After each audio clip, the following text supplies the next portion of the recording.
Chapter 3. To Move Mountains.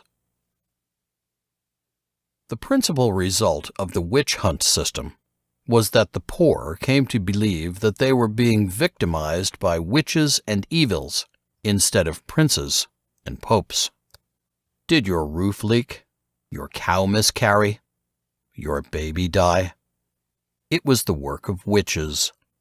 Preoccupied with the fantastic activities of these demons, the distraught, alienated, pauperized masses blamed the rampant devil instead of corrupt clergy and the rapacious nobility. Marvin Harris, quoted in The Nature of Skyfall Events. Inside, the plane's ventilation system hummed. A cool breeze poured from the small AC unit above Nichols' head, making his face cold, but doing little to fight the heat. He ran his fingers along the soft leather seat of the private jet. This plane didn't belong to the CIA. It's possible it belonged to the field director, but why would someone that wealthy work for the CIA? Maybe he knew someone. In that case, what type of deal was cut in exchange for its use? Nichols' hands sweat, and he dried them on his pants. Silas Cooper strode down the aisle from the cockpit, a glass of water in one hand. He stopped at the chair next to Nichols and deposited 5 large red pills on the oversized armrest. Take one every 4 hours. They'll keep you awake and force your body to adjust to the new time zone. A firm gel coating reflected the light. Nichols held one in his fingers. What's in it? A lot of caffeine and some other stuff I don't remember. They're very effective. Cooper placed the glass of water on the armrest. Take one now. We have a lot to cover before our arrival. Nichols pocketed the pills. I'll wait until I'm tired. Suit yourself. Cooper placed a thick file on his colleague's lap. You'll be working with William Stevenson. He's a consultant on the project. The director held up a finger for silence when he saw Nichols' lips part. Yes, he's the man you're thinking of. He's studied Skyfall events for almost 50 years now. He knows more about them than anyone alive. Nichols' jaw slacked. No way! William Stevenson inspired the fictional character James Bond. The CIA was created in part because of his recommendation to President Roosevelt. Children who wanted to be spies dreamed of being James Bond, but men with jobs and responsibilities, they dreamed of being Stevenson. Nichols swallowed an excess of saliva. How did he get involved? Long story, but in the 1930s, he was the world-leading expert on persuasion in the media. When Orson Welles' War of the Worlds sent America into a panic, he rushed to study it. That was the first Skyfall? Nichols tensed his lips and narrowed his eyes. But I thought it was just a fabrication by the newspapers. Something to convince people not to trust radio? Cooper laughed. It's all bullshit. It's what we want people to think. All the major studies of the War of the Worlds scare concluded that it would never happen again, so people stopped investigating them. But by the 1960s, Skyfall events were happening often enough that people were getting curious again. We needed a way to dissuade them. The Contrail and CBS studies interviewed tens of thousands of people.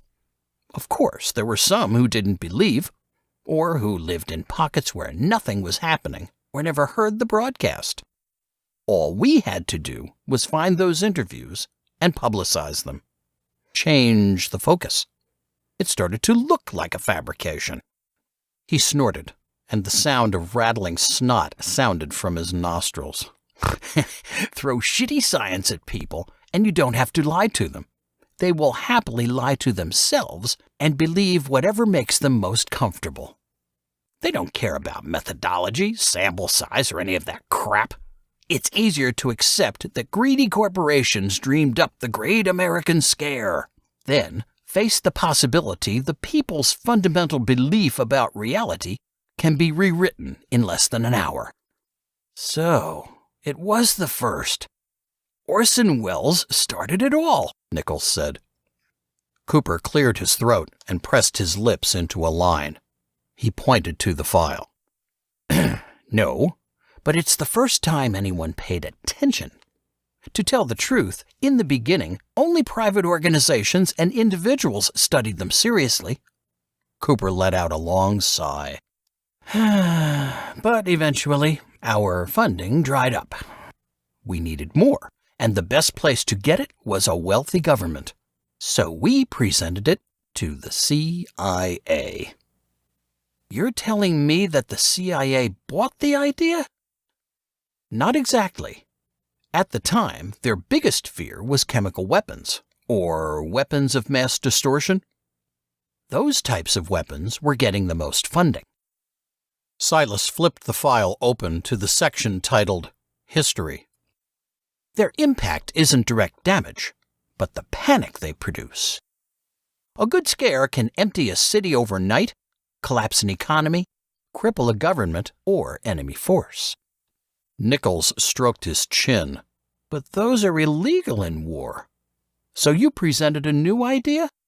A weapon of mass distortion created out of nothing but words? Don't be a dick. We all know you're smart. Cooper's grainy voice lowered. You asked a question. I'm answering. Shut up and listen. He pulled out a cigar and lit it. Yes, we promised them a weapon, only because they were too stupid to understand what Skyfall really is.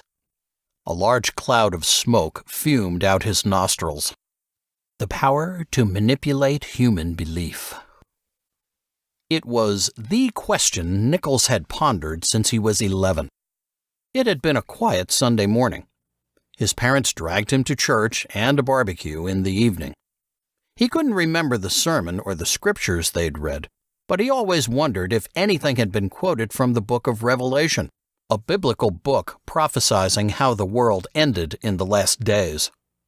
That night, despite their religious beliefs, their weekly worship, and daily scriptures, his parents, his friends, his community believed that aliens existed and were destroying the world. Not the apocalypse they believed in, not the rapture they waited for. Something very different. Their foundational beliefs changed. Cooper held his cigar over an ashtray. It's more than the power to change the world. It's the power to rewrite it from scratch. He leaned forward and pointed out the window. Far in the distance, the Appalachian Mountains silhouetted the horizon. For a single man to move a mountain, it would take a miracle of biblical proportions. But for 1,000,000 men, all you need is some shovels. He leaned back and puffed at his cigar. That's what Skyfall gives us. The power to make people believe and act. Shovels are the easy part. Heavy. Nichols lowered his face into his palms. If this is so important, why am I here? Stevenson is a pain in the ass. That's why. Cooper curled his lip and crinkled his nose. His contract requires I provide an agent with less than 2 years' experience from his list to work with him. I think the bastard does it so we can't figure out what he's working on. I thought he was consulting with us, Nichols said. The sneer on Cooper's face spoke volumes of the animosity between the two men. It was confusing. If they both worked to understand Skyfall, why hate Stevenson? If he was the expert, why fight him? The director jabbed his cigar towards the file, spilling red burning ash across the manila surface. That's what the goddamn paperwork says. If anyone asks, that's what you say. His voice raised, and the muscles in his face tensed. The truth is that Stevenson and the CIA both want very different things. He took a deep breath in and relaxed. Your job is to study him, learn from him, get him to trust you. And, Cooper wagged his finger, remember you work for us, for the United States. Its interests are your interests. Don't let him convince you otherwise. Nichols' face paled. What does he want to convince me of?